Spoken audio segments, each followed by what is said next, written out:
The lecture is already here. The topic for today are transforms and matrices, two absolutely fundamental and essential terms in 3D mathematics, the mathematics of 3D space. A quick agenda, we will look again into the journey from a 3D model to a 2D image, so transformations in OpenGL. This is the very ending of the previous lecture, but we have to ensure that we are all more or less on the same ground. And then we will be looking into transformations and matrices starting from our 2D geometry.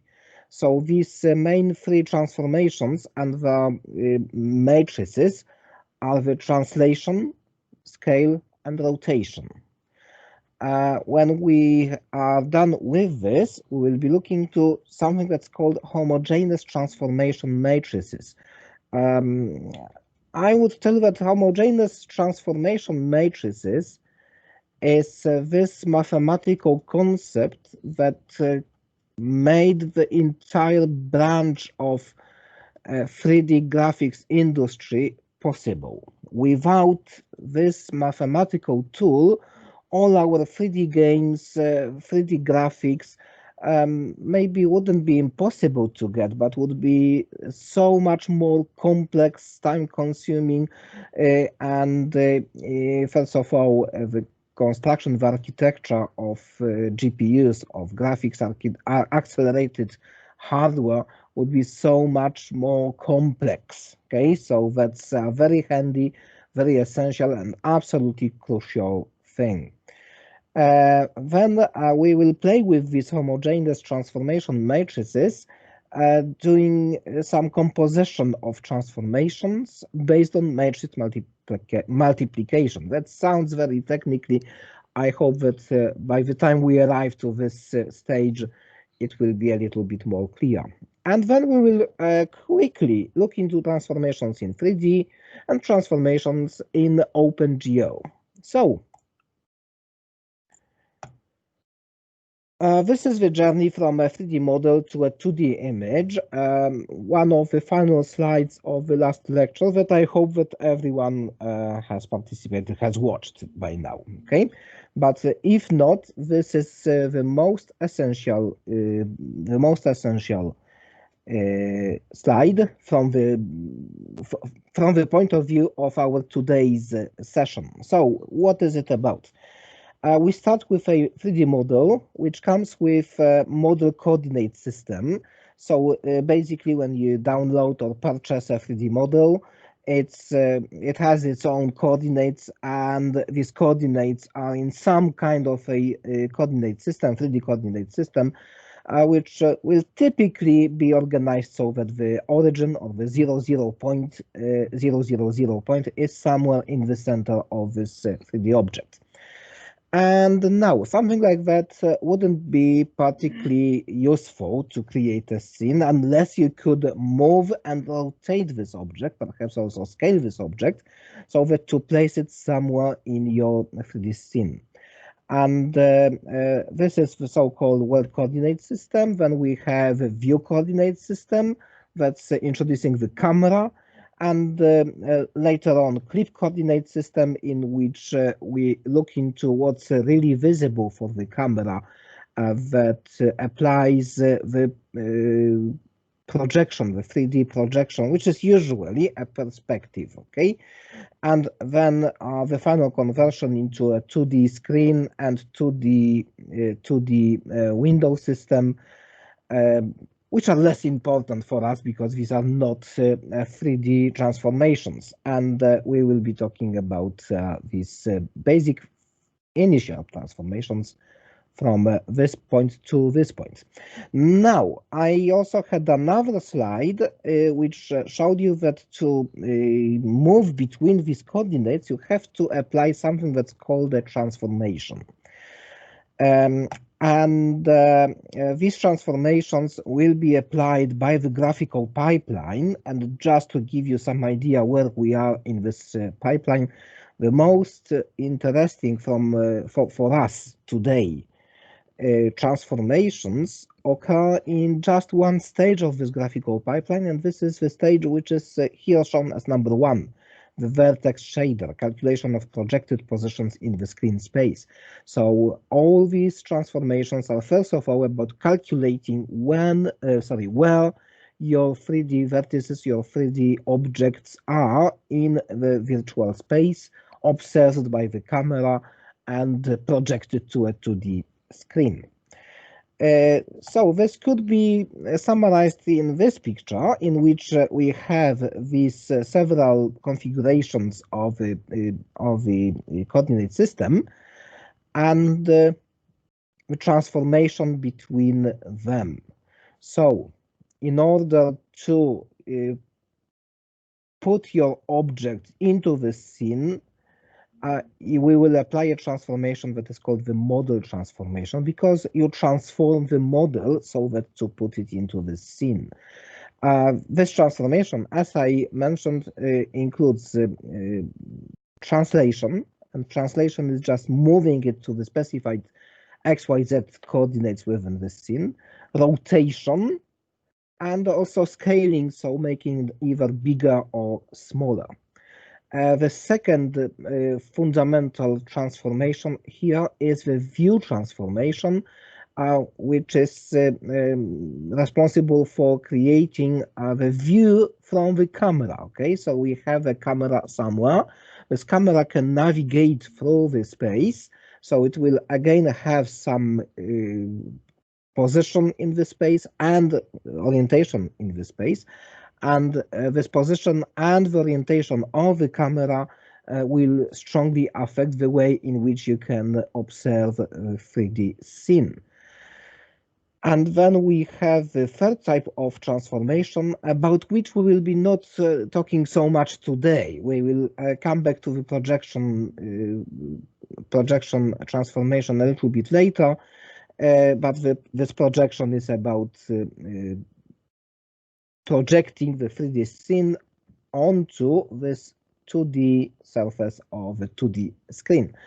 So model and view, translations, rotations, and scaling. Before we start, let's have a quick look at one of the most important things that we have to talk about, and these are coordinates. These are coordinates in 2D space, but to get coordinates in 3D space, it's easy, you just add the Z, okay? And one important thing, vectors, and if you, first of all, we had a quick reminder what a vector is.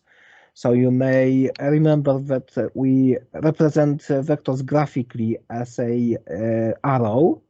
But if we represent a vector graphically as an arrow, we are not interested so much in where this arrow starts and where this arrow ends. We mostly are interested in the extent of this arrow, so how long it is and which direction it's pointing, or what range of x coordinates and y coordinates it covers. So vector basically has also two coordinates in 2D space or 3 coordinates in 3D space.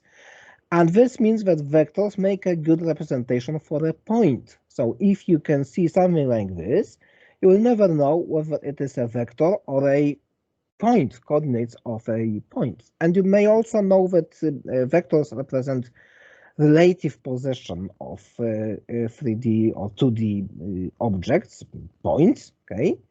So these are coordinates of some object in relation to another object. And if you now think about this arrow-like representation of vectors, then the position of the vector is at the end of this vector, and the relative object is in the beginning of this vector, okay?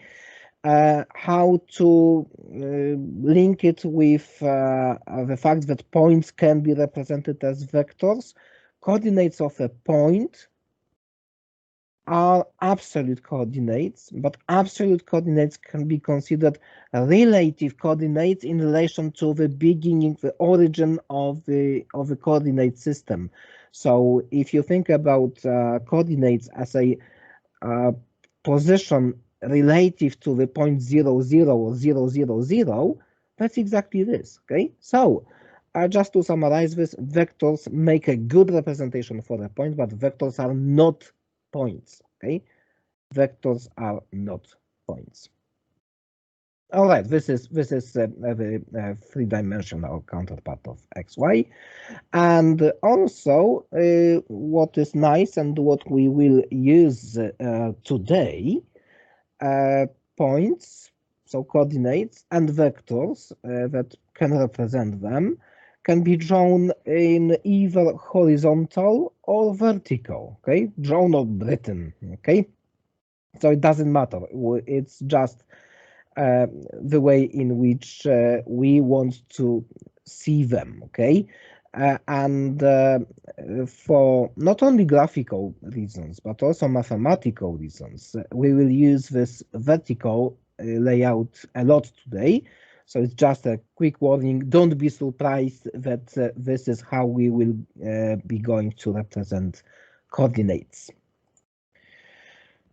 And here is the first example. So this first, I will first of all start with this looking terribly complicated, but not so complicated in fact, formula in the center of the screen.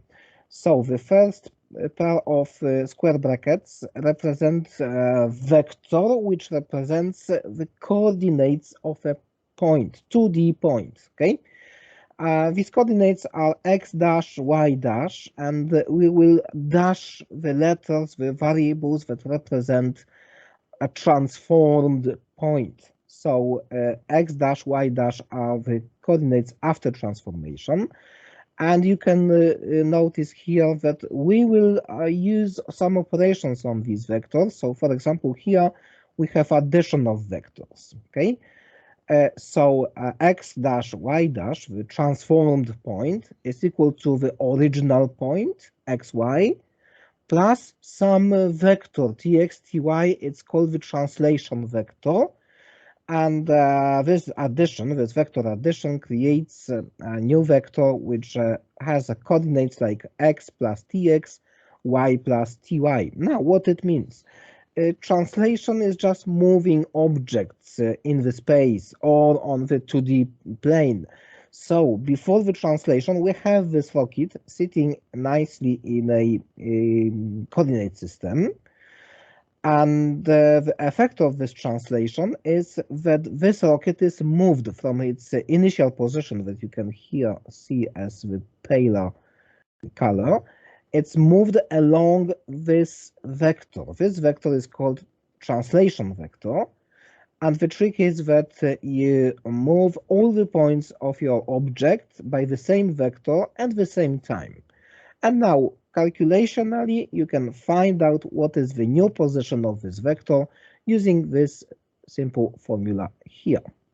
Now, this is a formula that shows all coordinates separately. We can also provide a more concise version of the same formula, saying that the translated or transformed, okay, the difference between translation and transform is translation is just one kind of many types of transforms, okay? So all translations are transformations, but not all transformations are translations. So in this case, this is the transformed, that the point which is transformed by a translation, and the coordinates of the transformed point P dash are the original point P plus the translation vector T. Okay, I will give you this formula for a few seconds in silence to contemplate.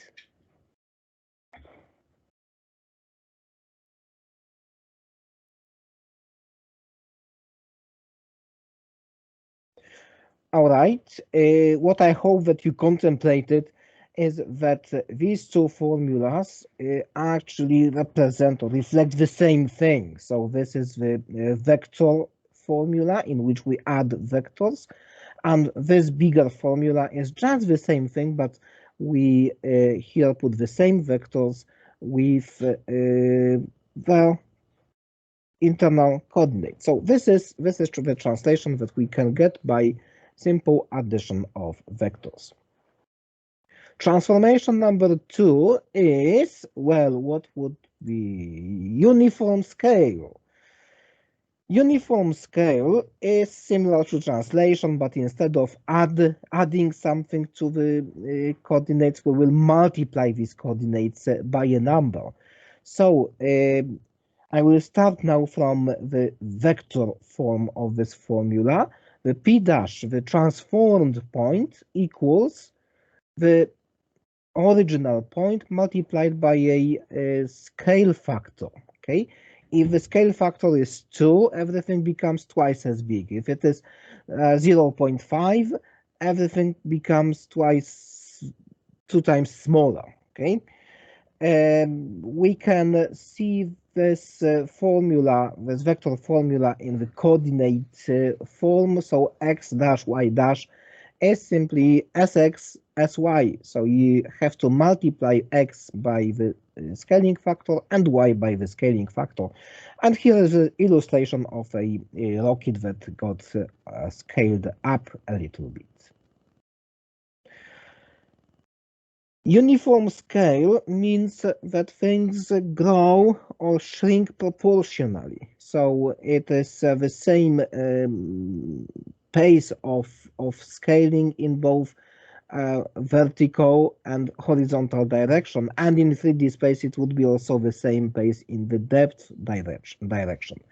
But we also have a non-uniform scale. This non-uniform scale is shown here. Okay, so from a tall, thin rocket, we get a low-fat rocket. X dash y dash. Don't look at the central part for a moment. X dash y dash are got by multiplying x and y by a scaling factor, but there is a special scaling factor for sx and another factor for sy. And looking at our rocket here, we can guess that sx must be greater than 1, actually quite a lot greater than 1. I assume it's about 2.5. So it's bigger, the rocket becomes bigger horizontally, that's why it's fat. And sy will be a little bit below 1, because it's scaled down in terms of the height of this rocket. It's just lower.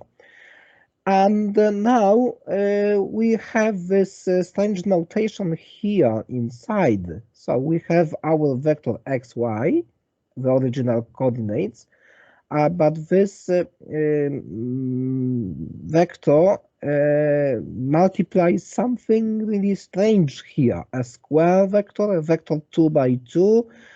I introduce the matrix. This is what we call a matrix in mathematics. What is a matrix? A matrix can be, I think you might remember something about matrices from secondary school, and definitely if you got maths in the sixth level, sixth form, sorry. What is a matrix? Imagine that we have a system of equations. Okay, x dash equals 2x plus 4y, y dash equals 4x minus 3y. Okay, and the matrix is just a diagram showing this system of equations in a specific systematic way. So first of all, we need to write this equation in order. So we will always start from x and y, and then go to y, z, and any other variables. X's must be in equal nice columns, so a column of x's, a column of y's, and then we can just transform this. You can consider this for a moment as just a graphical representation of this equation. X dash y dash equals something like this. How to read it? 2x plus 4y, okay, 4x minus 3y. But this means that we have just performed our first multiplication of a matrix by a vector. And how it is done. To find the value of x dash, we will start with the upper left corner of the matrix and the upper position in the column vector here. Okay, so that's 2x. And now we will sum. Okay, matrix is always about addition. Okay, we'll sum a number of components, okay, moving along a row of a matrix and along a column of a vector. So we start with 2x and then we will move to 4y. Okay, 2x plus 4y. And then for the next variable y dash, we will do exactly the same thing, but we will now start doing the second row, okay, the next row in the matrix. So this row multiplied by this column. So we start from 4x and then we have minus 3y. Okay, so this is how a matrix can be multiplied by a vector. And a few sample matrices. This is a very special matrix because this is so-called identity matrix. Why identity? Because when we now try to execute the multiplication operation on this matrix and the vector, we will discover, okay, multiplying the first row by the column, it's 1 times x, it's x, plus 0 times y, it's 0, so the result is x. And the second row, again by a column, 0 times x is 0, plus 1 times y, it's y, so the result is xy. This means that whatever x and y could possibly be, the identity matrix will not change it. And this identity matrix, I think you start to guess that we will try to represent our spatial transformations with matrices, okay? And in fact, in 3D geometry, we have something that is called a spatial transformation called identity. And this spatial transformation called identity, if you imagine that this model plane is an object in 3D space, then tada, now it's transformed by the identity. Identity just does nothing. It's like a 0 or 1. It's a neutral element of the family of transformations. Okay, and that this is the mathematical representation of a null or identity transformation. 1, 0, 0, 1. Okay, ones in the diagonal direction, zeros everywhere else.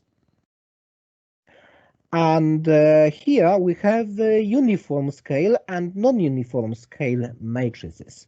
Uniform scale is similar to the identity scale, apart from instead of ones, we have the scaling factor s. When you now multiply this uniform scale matrix by a vector, you will get the first row times the column sx plus 0y is sx, and the second row 0 times x is 0 plus sy is sy. So this is the recipe for the uniform scale. And this lower matrix here, so-called non-uniform scale matrix, you've already seen in one of the previous slides. It's sxx, so the scaling factor for x's multiplied by x, and scaling factor for y's multiplied by y. Uniform scale and non-uniform scale. One more observation here. If we would look at the non-uniform scale and assume that sx equals sy, so we apply the same value for X scaling and Y scaling, horizontal and vertical scaling, we actually get the uniform scale. And what's more interesting, a uniform scale with the scaling factor S equal 1 is nothing else but the identity operation. Okay? So, yeah, we can now go further to the rotation. This is a very handy thing because this is the matrix for rotation in 2D. Okay? Cosine, negative sine, sine, cosine. Okay, cosines on the diagonal line, sines here. So x dash equals x cosine theta minus y sine theta, and y dash equals x sine theta plus y cosine theta. The result of this is like this. So we just make a rotation of this 3D object. Okay, and you can notice one thing, that for the first time in transformation matrices, we have the result of this transformation,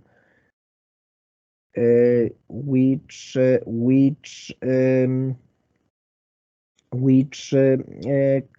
includes both x and y's. Okay, so we have looking complex combination of x's and y's in the upper and lower row. Now, I've just spotted a question which was sent quite a long time ago. What does this mean, p dash? I hope that it was already explained. What does p dash mean?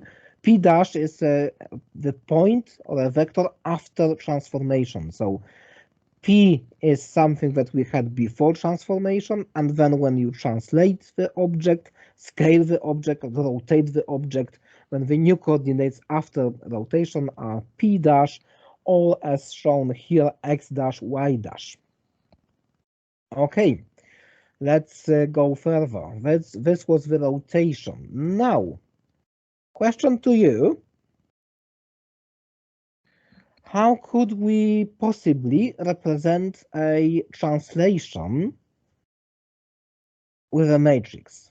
Okay, so we started with observation that translation can be represented by vector addition.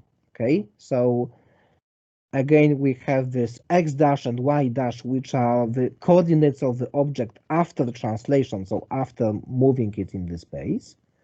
And these transformed coordinates are just the original coordinates plus the coordinates of this translation vector, which shows which direction, how we move the object in the 3D space.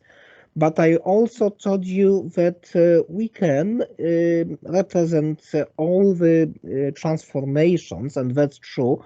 All transformations can be represented in the form of a matrix, like this rotation matrix or these two scaling matrix. So the question is, how could we possibly represent a translation matrix? So the question is what we should put into this question marks here, okay? So that to get x plus tx, y plus ty. John, thank you very much for a very interesting question. It's not a silly question. How would you do this in Visual Studio, as I don't believe writing x plus tx, y plus ty? Well, actually, in a way, why not? The only thing is that we won't use square brackets because square brackets in C++ are reserved for array indexing, okay? But let me do this in C++. Sorry, just one moment. Where is it? Pen. Okay, let's go here. X equals X plus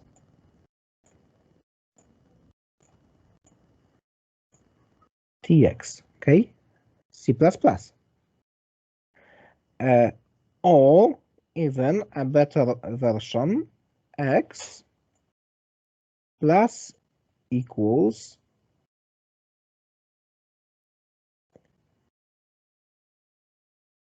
Tx. All right.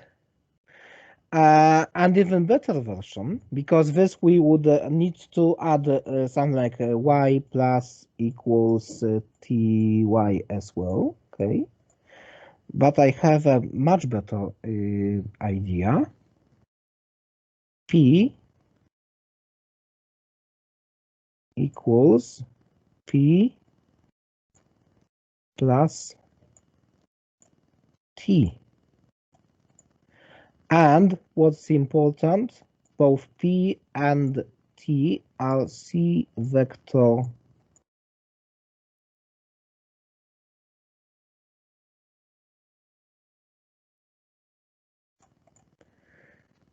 C vector or similar data type, all right? And now we put additional extra work on C++, because if you have a proper vector implementation in your library, then instead of doing two instructions, x plus equals tx, y plus equals ty, and this can also be, if the library is well written, can be p plus equals T, okay? And T can be initiated like C vector T 5,7, for example, okay? If this is what you want to get, it's a 5,7, right? This is how we can create a two-dimensional vector. One thing, a very important difference between mathematics and coding is in the difference between the equation mark in mathematics and the equation mark in computing. In C++, equation mark doesn't mean the mathematical equation. Mathematical equation in C++ is actually something like this. A double equation mark. It's the assignment, that's the operation of copying a value to a variable, okay? So this thing here, p equals p plus t, doesn't mean that p is equal to p plus t, because this would be, mathematically, it could only be correct if t is 0, okay? This means that the new value of p should be p plus t. So the new value is our p dashed, okay? In mathematics, we have to remember about this p, or about these dashes, because my formula without these dashes would become mathematically incorrect, okay? When you start to translate mathematics into your coding, you can just remove all the dashes because of the different meaning of this equation mark here and here. All right, sorry, this will be the fastest way to restart now. I hope that's been explained. So back to the question. Now, if I asked you this question and told you that I will only continue this lecture when you give me the right values of for these 4 question marks here. Okay, so what is the right value? That the x dash, the translated coordinate x, would be something times x plus something times y. and this something times x plus something times y would be x plus tx. Okay, and also that y dash would be x times something else plus y times something else, and this would then give the value of y plus ty. If I told you that I will make a break in this module until you find out the solution for this question, this would mean why? Well, retirement for me. Because I will tell you one thing, you will never give me the right answer for this question because there is no such thing like a two-dimensional translation matrix. This question is impossible to answer. If you think that you have a solution for this,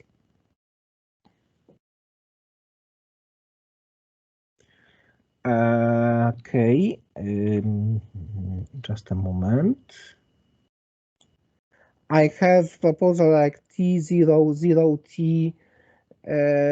Well, if you would try to put zeros and t's here, probably 0 might work well here at this position and this position because we have no y here. So to eliminate y, you would need a 0 here. Okay. Whatever else but 0 you put here, you would see y in this formula here. And if you put a tx at this position, what you would get would be, well, you would get x multiplied by t. I have this proposal here, which is of course wrong.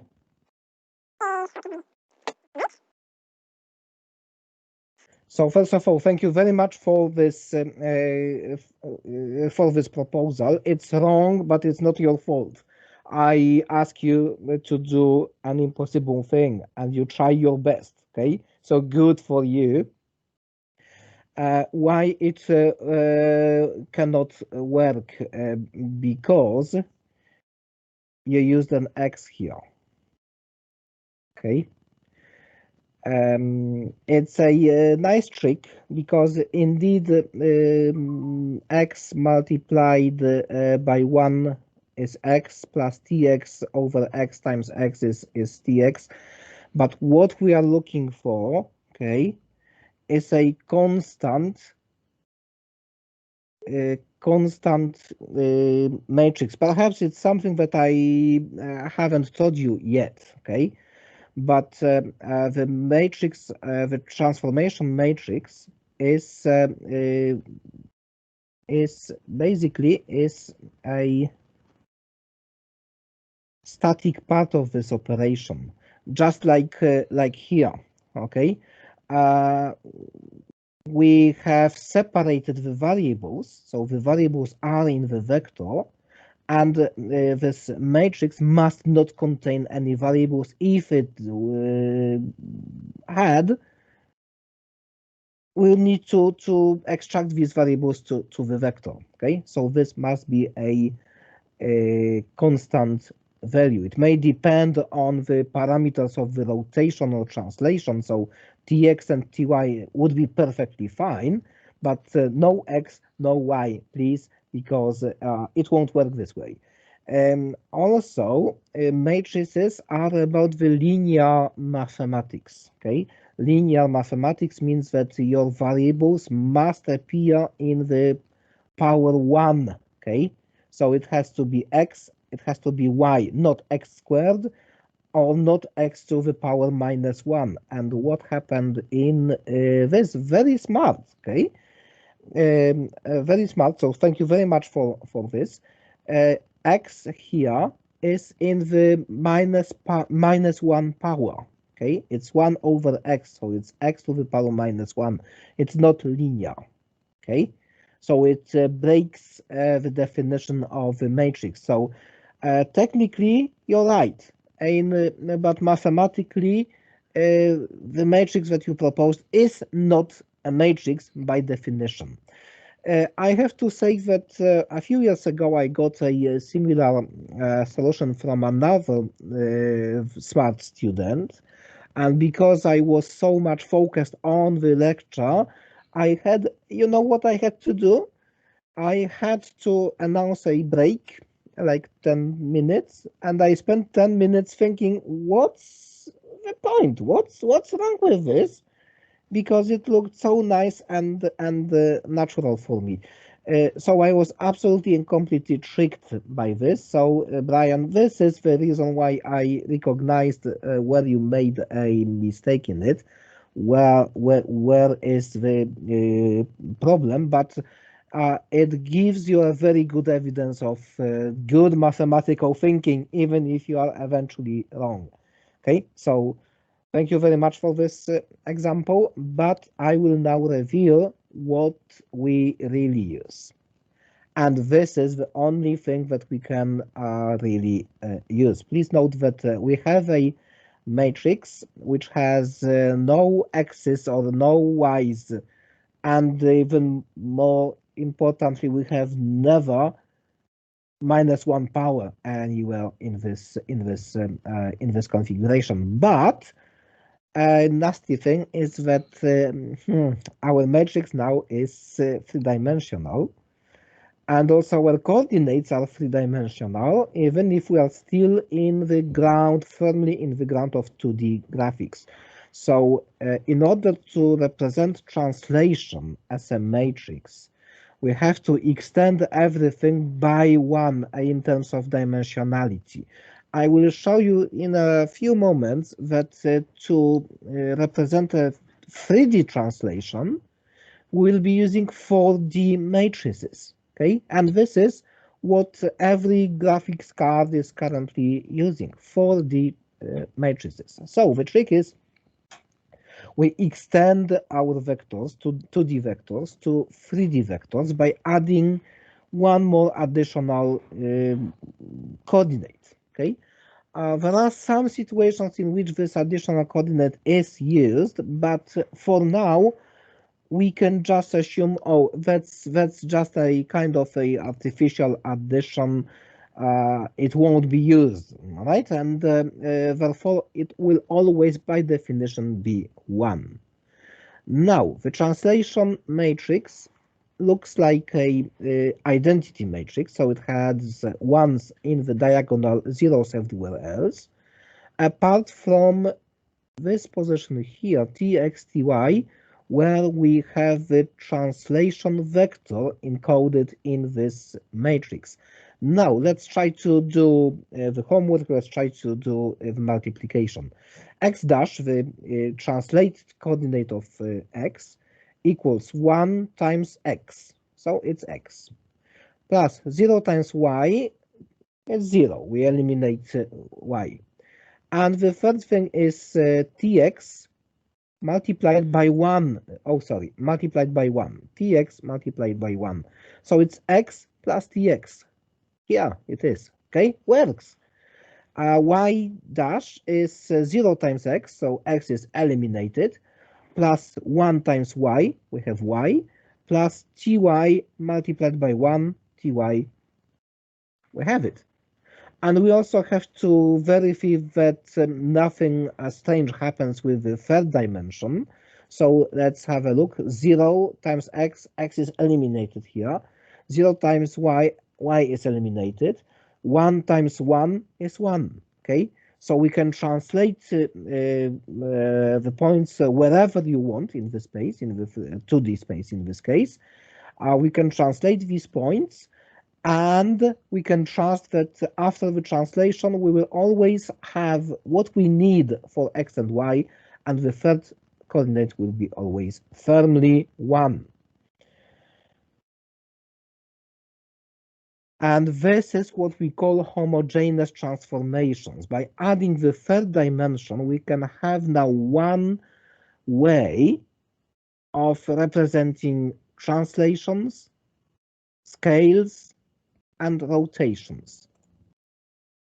A homogeneous transformation, a trick to represent all transformations in uniform, elegant way. For each vector, we add an extra component which is called W, okay?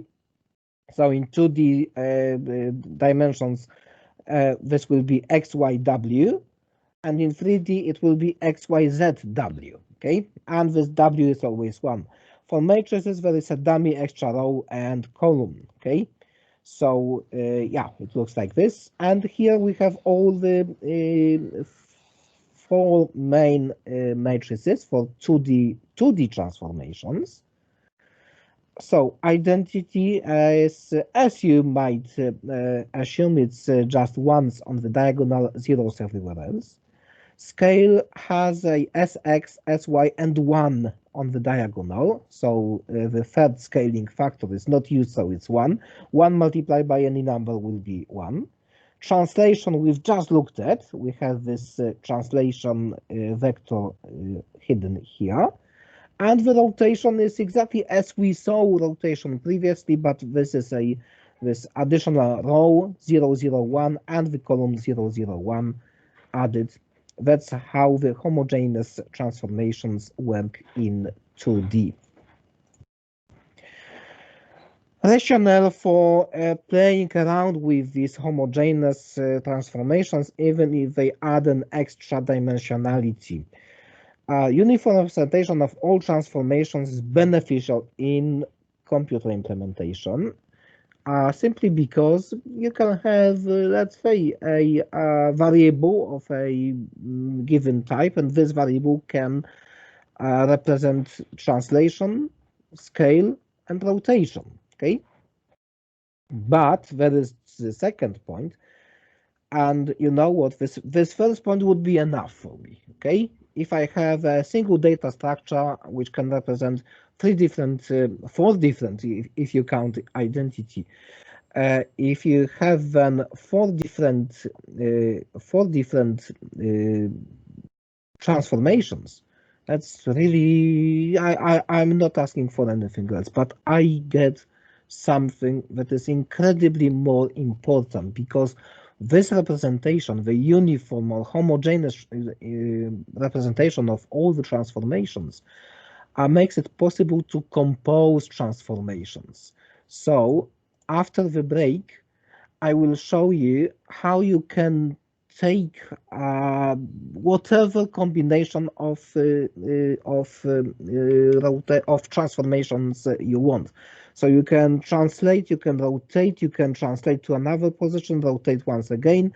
I cannot show a scale because this model has a fixed scale, but you can combine several different translations, several different rotations, and several different scales, and you can put them, all of them, into a matrix. And do you know how many matrices you need to represent any combination of transformation?